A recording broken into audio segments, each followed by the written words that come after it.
दोस्तों, आरती का जो मैटर है वो थमने का नाम नहीं ले रहा है। एक घटना बीतती नहीं है कि दूसरी घटना सामने आकर स्टोरी में ट्विस्ट ला देती है।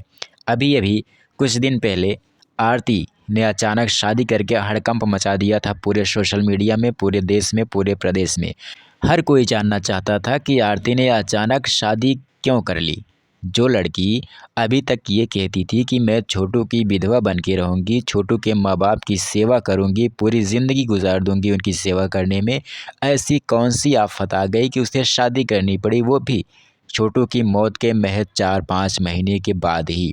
जबकि ऐसा नहीं होता है अक्सर, ज़्यादातर जब किसी हिंदू परिवार में कोई मौत होती है तो वहाँ पर कम से कम 1 साल तक कोई शादी विवाह या शुभ कार्य नहीं होता है। फिर भी आरती ने शादी कर ली, ये बात सबको अचंभे में डालने वाली थी।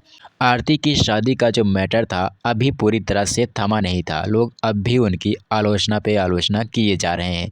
यहीं पे एक नई घटना सामने आ गई है और वो घटना ये है कि आरती के मझले भाई की बेल हो चुकी है। अब लोगों का तर्क और भी गहराता जा रहा है कि आरती की शादी, कहीं आरती का कोई प्लान तो नहीं, कहीं वो अपने केस में समझौते की तरफ तो नहीं जा रही है, कहीं वो ये तो नहीं चाहती कि मैं यहाँ छोटू की विधवा बन के तो नहीं रह पाई, मोनू की बीवी बन के रह रही हूँ और अब मेरा परिवार भी जेल से छूट जाए। तो क्या अब मान लिया जाए कि आरती अपने परिवार को जेल से बाहर निकालने का प्रयास करना शुरू कर दी है।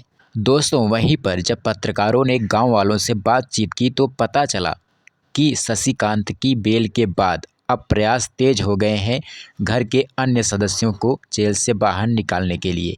यहाँ पर ताज्जुब की बात यह है कि ये प्रयास तेज कब हुए? आरती की शादी के बाद। क्या आरती की शादी एक समझौता है?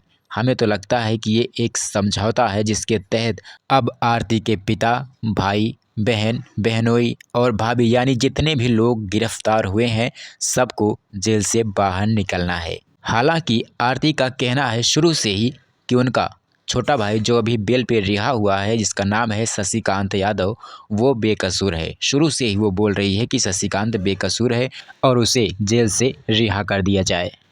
वहीं पर गांव वालों का कहना है कि जब आरती ने अपनी ज़िंदगी चुन ली है, आरती अपनी ज़िंदगी पूरी तरह से खुशी से जी रही है, तो इन लोगों को जेल में रखने का क्या फ़ायदा।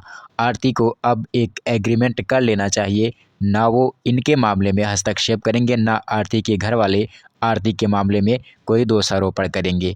कुल मिलाकर भाईचारे की नीति को अपनाते हुए आरती को अब फैसला करना चाहिए कि उसने तो अपनी ज़िंदगी चुन ही ली है, अब अपने घर वालों को भी जेल से रिहा कर दे।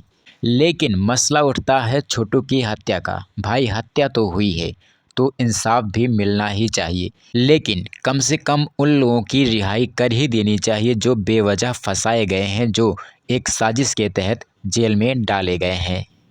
अब यहाँ पर उमेश यादव और मन्नू यादव का जो रोल है वो अहम होने वाला है।